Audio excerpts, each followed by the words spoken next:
मुलांवर लहान वयामध्ये संस्कार करावे। संस्काराचा मूळ पाया म्हणजे शिस्त होय आणि आपण जर प्रत्येक कृतीत शिस्त लावली नाही तर कसं होईल। म्हणजेच आपल्याला सकाळी उठल्यापासून ते रात्री झोपेपर्यंत अगदी शिस्तीचे पालन काटेकोरपणे करायचे आहे। आपण जसे वागतो त्याच दृष्टीने आपली मुलेही वागत असतात। मग आपल्याला मुलांना अध्यात्माच्या गोष्टींकडे वळवणे पण फार गरजेचे आहे। आपण ज्या गोष्टींचे अनुकरण करणार, त्या आपण जशी वागणार तशीच आपली मुले आपले अनुकरण करणार आणि आपली मुले सुद्धा आपल्यासोबत तशाच पद्धतीने वागणार। चला तर मग आपण या व्हिडिओमध्ये जाणून घेऊयात की मुलांना कोणत्या गोष्टी शिकवाव्यात आणि कोणत्या गोष्टी नाही शिकवाव्यात। नंबर 1, मुलांना स्वावलंबी बनवावे।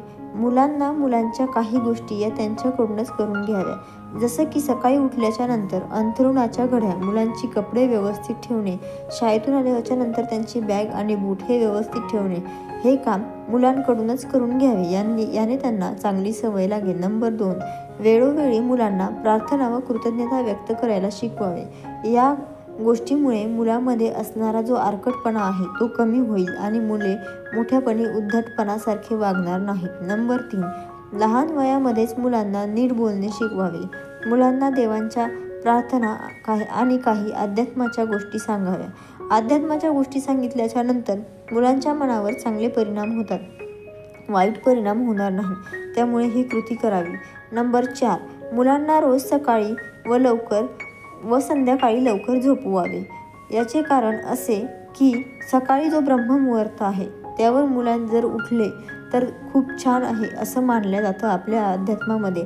परंतु आपल्याला भरपूर घरामध्ये पाहायला मिळतं की अभ्यासामुळे मुलं लवकर झोपत नाही, तर ही सर्वस्वी त्यांच्या पालकांची जबाबदारी असून त्यांनी त्यांच्या मुलांना ती सवय लावावी। नंबर 5, मुलांचे जास्त लाड करू नये। आजकालच्या घरामध्ये आपल्याला पाहायला मिळतं की मुलं म्हणतील तीच पूर्व दिशा। लहानपणापासूनच जर आपण मुलांचे सगळंच ऐकत गेलो तर मुले मोठ्यापणी आपलं कसं ऐकतील।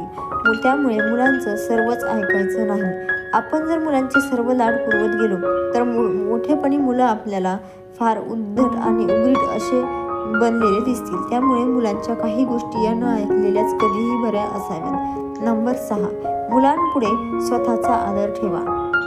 घराचे सत्यम शिवम सुंदरम करायचे असेल तर शिस्त, आज्ञापालन आणि मोठ्यांचा आदर करणे गरजेचे आहे। असे झाले तर आदर्श कुटुंब व्हायला वेळ लागणार नाही।